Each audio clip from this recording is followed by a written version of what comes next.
cours de la journée de lundi, une importante tempête frappe la côte est américaine, mais toutefois, c'est dès mardi matin que le sud de la province sera plus affecté. On parle par exemple ici de l'Estrie et de la grande région de Montréal, mais toutefois au cours de la journée, ça va remonter vers le centre de la province jusqu'à atteindre l'est, donc la Gaspésie, au courant de la soirée. Les quantités de neige attendues sont assez importantes. Donc, on parle généralement autour de 10 à 20 cm sur le sud de la province. Par exemple, pour la région de Montréal, on est assez près du 15 cm, montant jusqu'à 30 pour l'Estrie. Mais toutefois, les secteurs qui prennent avoir le plus, c'est vraiment dans l'est à pointe, notamment en Gaspésie, où on met autour de 30 cm de neige, mais même les scénarios les plus extrêmes pour mettre autour de 50 cm de neige. Toutefois, il faut aussi surveiller les rafales, puisqu'elles pourraient atteindre près de 60 km/h le long de la tempête. Sur lequel pour votre région.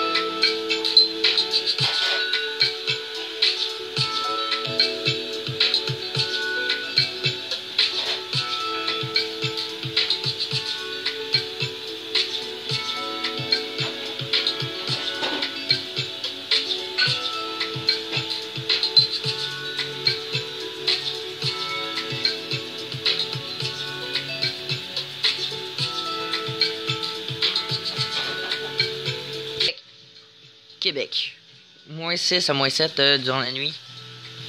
Saguenay, moins 11, le max. Oh.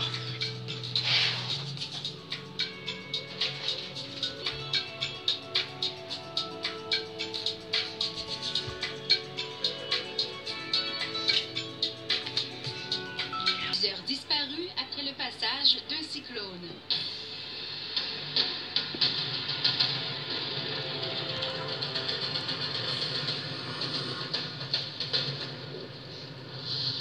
De la route a été détruite vendredi après le passage d'une violente tempête. La forte pluie a causé des inondations et des glissements de terrain. Une situation complexe pour les automobilistes car il n'y a pas de route secondaire entre la ville de Carmel et la Californie du Sud.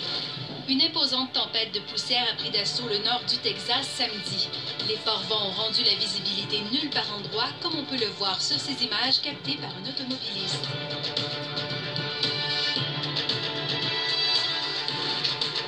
Un cyclone a frappé les îles Fidji dimanche. Des pluies torrentielles et des rafales à près de 100 km/h ont frappé l'archipel. Une personne est décédée et plusieurs manquent à l'appel.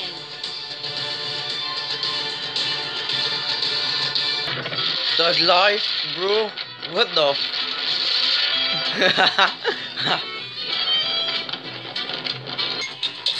Le pratique, c'est la mesure de la neige au sol. Ça nous permet de suivre l'évolution de la saison hivernale et c'est quand même tout simple. Il y a quelques principes de base. Par contre, ça vous prend un terrain bien dégagé. La neige ne doit pas être foulée. Donc, c'est une neige absolument vierge et intégrale. Ensuite, loin de toute forme d'habitation et d'obstacle, vous devez être à au moins 10 mètres de n'importe quelle structure pour empêcher les effets de vent. Ensuite, c'est un terrain qui est relativement plat. On prend diverses mesures parce qu'il peut y avoir des petites accumulations, des petites bosses, des petites baissières. Alors, on se promène sur plusieurs mètres et on fait le tour en prenant bien soin de s'enfoncer jusqu'au fond pour ne pas qu'on arrête sur les plaques de glace. Et on prend en note chacune des mesures et on se fait une moyenne. Ça nous permet de voir combien on a de neige au sol avant que la tempête s'amène, par exemple.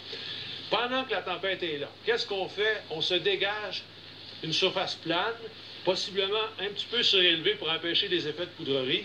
Et là, étant donné que c'est bien dégagé, on se met à mesurer. À toutes les heures, on va faire un tour, on note nos accumulations pour voir le rythme d'accumulation. Et à tous les 6 heures, on fait le ménage. On efface le tout et on recommence. Et si par malheur, la neige se change en grésil, on fait le ménage, on mesure uniquement le grésil jusqu'à temps que ça change en pluie verglaçante. Ensuite, on laisse tomber la pluie verglaçante puis on attend que la neige recommence avant de mesurer à nouveau.